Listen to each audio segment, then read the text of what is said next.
Welcome to the Ancestral Findings Podcast. This is episode 227. Have you ever heard of foot shape genealogy? It is a concept out of the 19th century that still has some adherents today. It is based on the belief that the shape of your foot can tell you one of 5 ancient ethnic groups to which your ancestors belonged. Join me today as I talk about this wild and crazy method.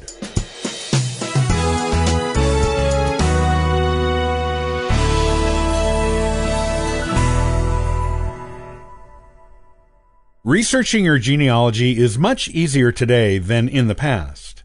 With online records and digitized copies of just about any document ever created, it is possible to trace a large part of your family tree without even leaving your house. However, using records and family lore is not the only method people have used in the past to trace their family trees. In the past, there was a theory that one could determine their ancestry via the shape of their feet. In fact, some people today still believe this method. While the foot shape method is questionable in its accuracy, the way it is used to supposedly determine one's ancestry is fascinating. If you have exhausted all genealogical resources and want some extra ideas on how to trace your ancestry, foot shape may not give you an accurate result, but it will definitely give you some entertainment. Here is what you need to know about it. The exact term for this particular type of genealogy is foot and toe ancestry. The premise is that by examining the shape of your feet, you can hazard a pretty accurate guess as to where your most ancient ancestors originated. Foot and toe ancestry is based on 5 basic foot shapes: Celtic, Greek, Egyptian, Germanic, and Roman. Each foot type has a unique design to it, known as the outline of the foot, and the toe lengths are also particular to each foot type. Among the foot types, the Celtic foot type is the most complex and unusual. With Celtic feet, the foot itself is quite large, but the big toe is short. The second toe, the one right next to the big toe, is exceptionally long, and the other toes are smaller, getting progressively smaller until they end in a tiny pinky toe. The Celtic foot is a bit of a combination of Greek and German foot types, particularly with the exceptionally long second toe, which is also a hallmark of the German foot type. Do your feet and toes look Celtic?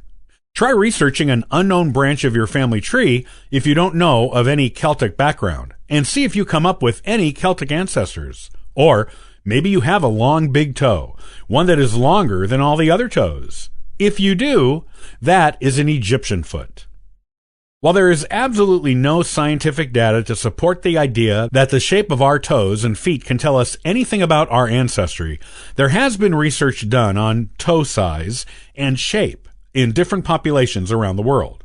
As an example, around the world, it is more common for the second toe to be the longest toe, as in the Greek foot, or foot genealogy theory. Yet, it is ridiculous to think that Aboriginals in Australia had Greek ancestors if they have a second toe that is longer than the other ones, which most of them do. It could be that it is better for balance when walking upright. Because the longer second toe is so common among most people, there are exceptions, but it is the most common toe sizing. It would seem there has to be some reason common to most humans. And why were the classifications of feet divided into Celtic, Greek, Roman, Egyptian, and German?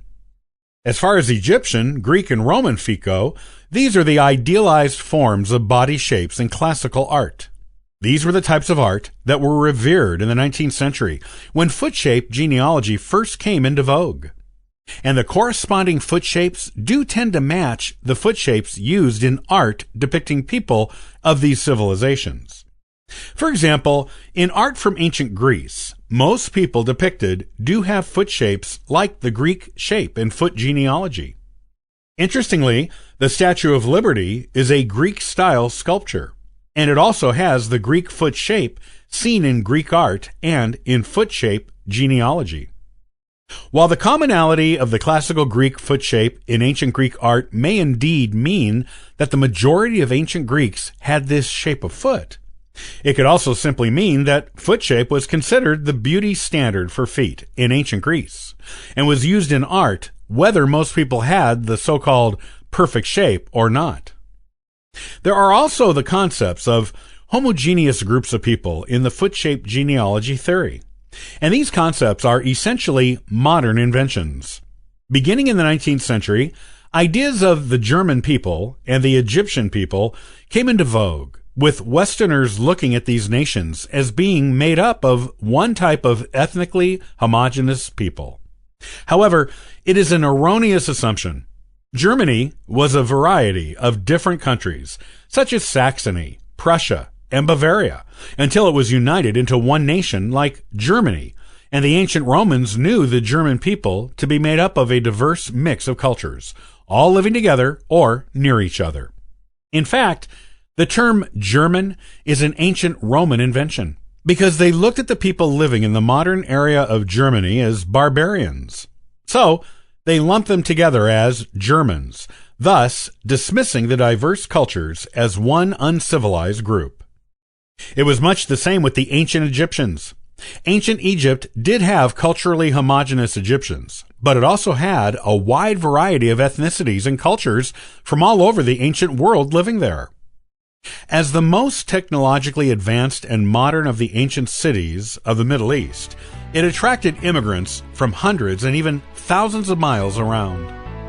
Ultimately, using foot-shaped genealogy probably has nothing to do with your actual ancestry. However, it is a fun pastime to use with the younger generation as a tool to get them interested in genealogy.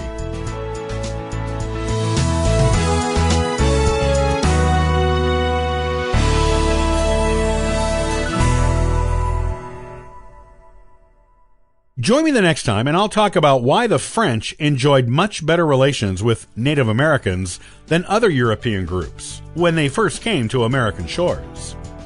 Tune in for the next episode. Subscribe to our podcast on iTunes and follow us on Facebook.